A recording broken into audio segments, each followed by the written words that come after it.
Acceleration निकाल के देख लेते हैं इसकी जल्दी से।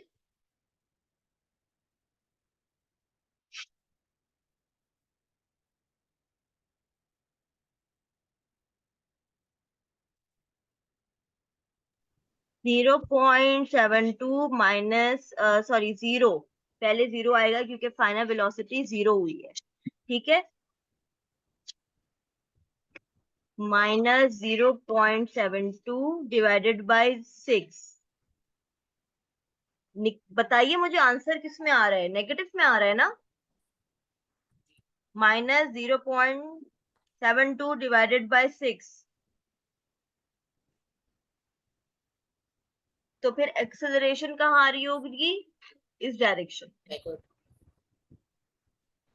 फिर अभी अब आपने इसी चीज को एक्सप्लेन करना है। अब आप यहाँ पे बताओ, कहो लिखोगे कि बिकॉज ऑफ जो इंजन है, it applies a brake, so final velocity become 0, so the object will decelerate. ठीक है, ये पूरी एग्जांपल आप लिखोगे। एंड वेलोसिटी बिकम्स डिक्रीजेस, ये पूरी स्टेटमेंट आप लिखोगे इसमें।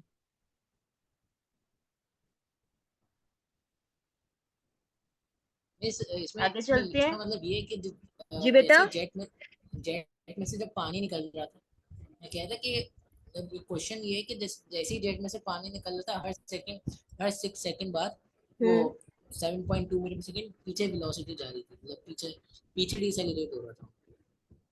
एक the diagram shows a model car, its brakes are applied. जब उसकी मॉडल कार की ब्रेक अप्लाई हुई, 0.70 kg of water is emitted. Brake apply हुई तो इतना वाटर इमिट हो रहा था in the jet every this second with the velocity of this relative to the model car. The brakes of the models are released. State and explain the direction of the acceleration of the car. Object किस direction में accelerate कर रहा होगा, यानी ये जो बताया हुआ है, ये इसकी एक्सेलरेशन बताई हुई है, यानी वेलोसिटी जो बताई हुई है वो आपको बताई हुई है वाटर की। ठीक है, वो आपसे पूछ रहे हैं कि वेलोसिटी एक्सेलरेशन किस वाटर डायरेक्शन में होगी।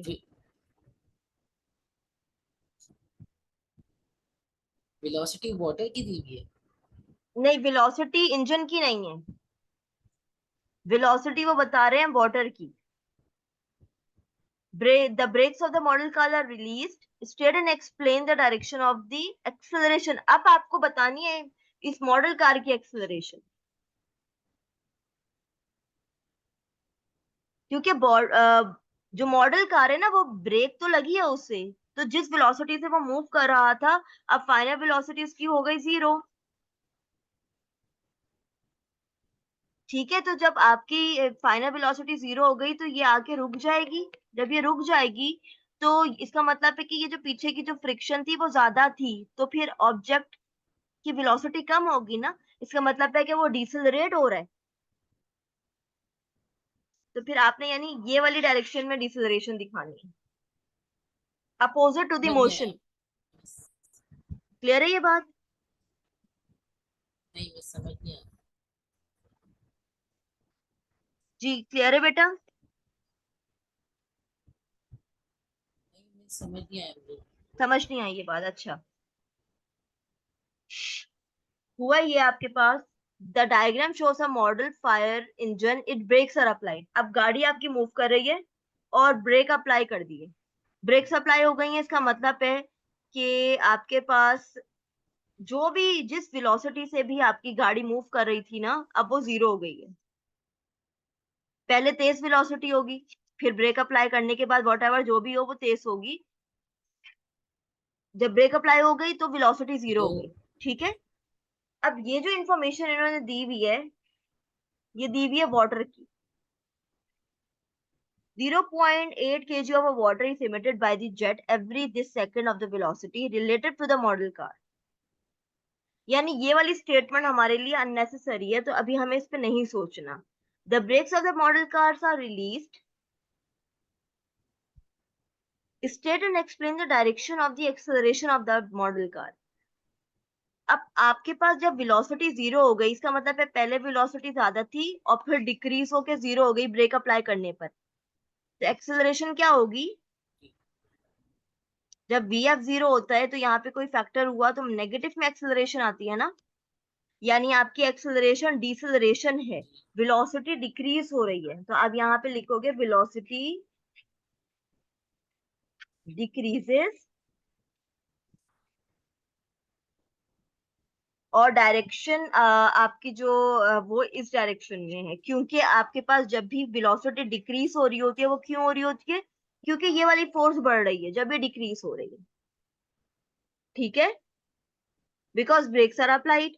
तो फिर जब ब्रेक्स अप्लाई होती है तो क्या चीज इंक्रीज हो जाती है, फ्रिक्शन बढ़ जाती है ना, हमने ब्रेक अप्लाई की तो अब वो फ्रिक्शन की वजह से रुक जाती है गाड़ी। अब क्लियर हुई है बात। जी सही है। फिर आपने एक्सप्लेनेशन में भी यही लिखना है कि आपकी जो पहले डायरेक्शन बतानी है स्टेटमेंट में, नीचे आपने पूरा लिखना है कि वेलोसिटी विल डिक्रीजेस बिकॉज अब जो एक्सेलरेशन है वो डिसेलरेट है, बिकॉज ऑब्जेक्ट इज डिसेलरेटिंग।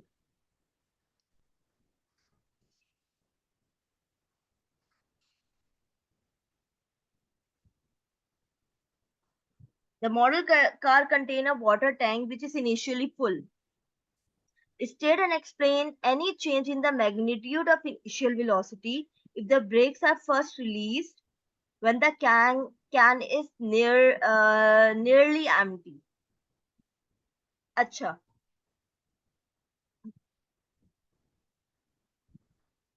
अच्छा इनिशियली जब आपकी टैंक मूव कर रहा था तो वो फुल था वाटर से, लेकिन जब ब्रेक अप्लाई हुई तो उसमें से पानी निकलना शुरू हुआ, ठीक है। State and explain any change in the magnitude of acceleration, acceleration के मैग्नीट्यूड पे क्या फर्क पड़ेगा if the brakes are first released when the tank is empty. अगर आपका टैंक एम्प्टी हो और उस टाइम आप ब्रेक्स अप्लाई करो तो फिर एक्सेलरेशन पे क्या फर्क पड़ेगा। अगर किसी हैवी ऑब्जेक्ट को आप रोकना चाहो तो ब्रेक अप्लाई करो, लेकिन वो हैवी ऑब्जेक्ट है, वाटर से भरा हुआ है, तो जिसका मास इसका मास ज्यादा हो जाएगा ना, और जिसका मास ज्यादा होता है उसमें इनर्शिया ज्यादा हो जाता है, because inertia is mass dependent. यानी अगर ये मूव कर रहा है तो ये अपने मोशन को कंटिन्यू करना चाहेगा, ऐसा ही है ना। यानी मैं ब्रेक्स भी अप्लाई कर दूं फिर भी ये काफी देर बाद जाके रुकेगा, ब्रेक अप्लाई कर भी दूं अगर ये फिल्ड है with the water because of inertia. लेकिन अब वो कह रहे हैं कि अगर आप ब्रेक अप्लाई करो तो मैग्नीट्यूड ऑफ इनिशियल एक्सेलरेशन पे क्या फर्क पड़ेगा if the brakes are first released and the tank is nearly empty. अब अगर आपका टैंक एम्प्टी हो और अब आप ब्रेक अप्लाई करो, अब मास कम है, लेसर है मास, इसका मतलब है लेस मास है तो इनर्शिया भी कम है। अब अगर आपकी ब्रेक अप्लाई होती है तो एक्सेलरेशन का इनिशियल मैग्नीट्यूड क्या होगा, क्या वो फौरन स्टॉप हो जाएगा।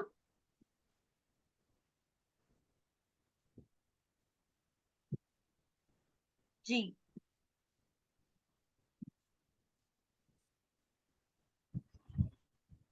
जी स्टॉप हो जाएगा। क्या कह रहे हो बेटा। स्टॉप हो जाएगा, फास्ट फास्ट स्टॉप हो जाएगा वो। ठीक है, ये अगर जल्दी इसमें स्टॉप हो मास जाएगा ज्यादा क्योंकि है। इसके अंदर जी मास कम है तो इनर्शिया कम है, तो इसको आप ब्रेक अप्लाई कर दो तो ये फौरन स्टॉप हो जाएगा। तो आप क्या लिखोगे कि आपकी एक्सेलरेशन में सडन चेंज आएगा एंड देन इट स्टॉप्स। इसी को एक्सप्लेन भी करोगे बिकॉज, और इसी तरह से करोगे की टर्म्स से लेकर कि जब वाटर है तो मास ज्यादा है, इनर्शिया ज्यादा है, so it will take a longer time to stop. Mass कम है तो इनर्शिया कम है, so it will take lesser time to stop. यही आपकी की टर्म्स भी होंगी, इसको बेशक लिख लो अपने पास।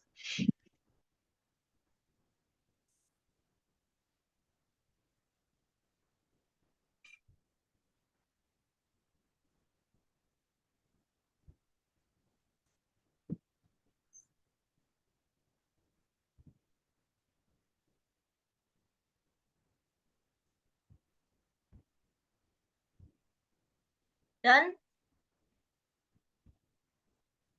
एक मिनट। आगे चलते हैं। The diagram shows a warning marker floating on the surface of lake. The marker is attached by the metal chain to a heavy object on the bottom of the lake. The diagram shows a force acting on the marker at any moment in the time. अच्छा, अब आपके पास warning marker है, यानी वो होते हैं ना आपके पास लेक्स में होते हैं कि अगर कोई अंदर का जानवर आके साथ टकराता है तो आपको पता चल जाता है, और इट इज नीचे किसी हैवी ऑब्जेक्ट से बंधे हुए भी है।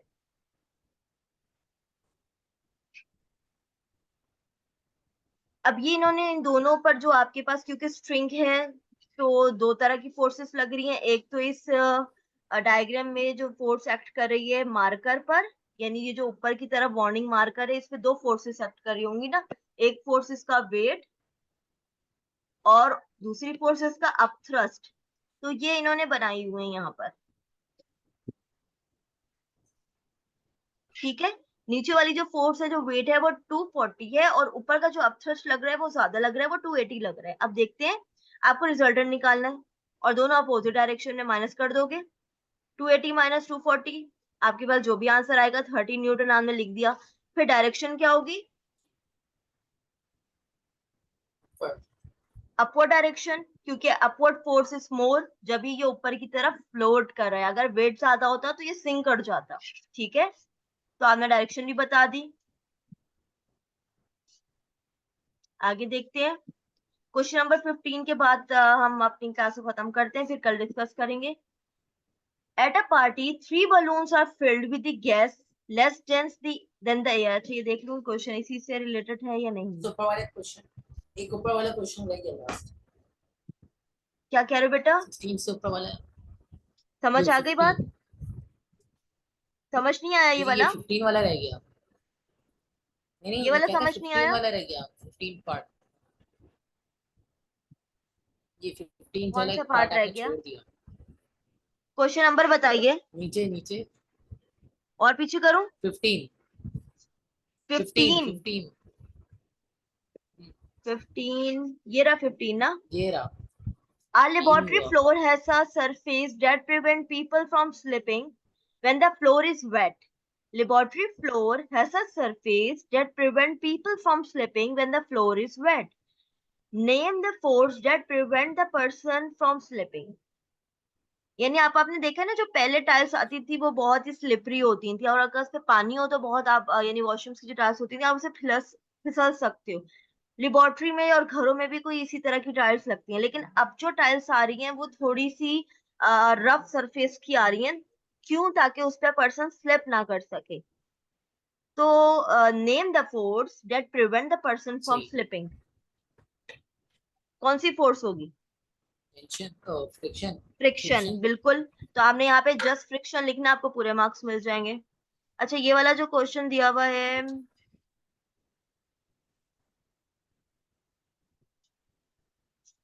पढ़ के देखूं कौन सा है। At the party 3 balloons are fitted with the gas less dense than the air। अच्छा, अब आपको पता है ना, हीलियम लेस डेंस होती है और हीलियम बलून ऊपर की तरफ होते हैं, तो ये कुछ हीलियम टाइप की गैस से फिल्ड हुए हुए।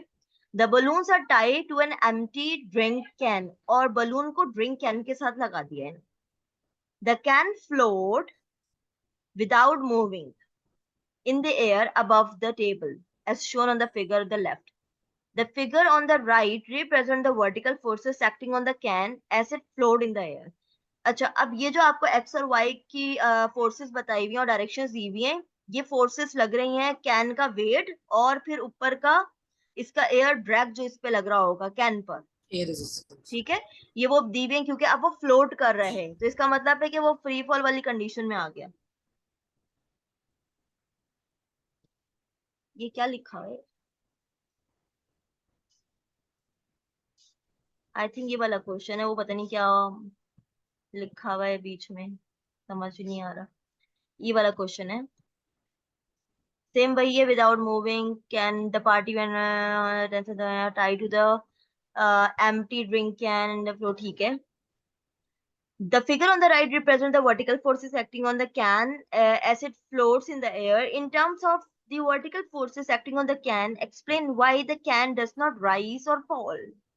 अच्छा, अब ये आपने मुझे बताना है इन फोर्सेस को देखकर, कि जो कैन है ना वो ऊपर की तरफ जा रहा है ना वो नीचे की तरफ आ रहा है, वो एक जगह पर ही है। वाई? दोनों दोनों फोर्सेस इक्वल हो गई है इस वजह से, दोनों फोर्सेस इक्वल हो चुकी है इक्वल करने हैं। की वजह वेरी से। गुड। आपको देखने से ही पता चल रहा है दोनों के एरोस जी का साइज बराबर है। अगर एक बड़ी या छोटी होती तो वो कुछ इस तरह का आपके पास एरोस बनाते। अगर नीचे की फोर ज्यादा एरो होता है तो इसका मतलब है कि वो फॉल कर रहा है। अगर ऊपर का एरो बड़ा होता है नीचे की कंपैरिजन में तो इसका मतलब होता है कि वो राइज कर रहा है। तो वो एक जगह रुका हुआ है, इसका मतलब है कि दोनों फोर्सेस बराबर है। The simple the answer is. ठीक है। तो यहाँ तक हमने किया है क्वेश्चन नंबर 17 तक। कल की क्लास अच्छा मैं ऑनलाइन ही लूंगी कल, क्योंकि कल भी मेरी ट्रेनिंग है, कल भी ऑनलाइन क्लास होगी। और हम इसी तरह पास्ट पेपर डिस्कस कर लेंगे। कोई समझने में प्रॉब्लम तो नहीं हो रही है?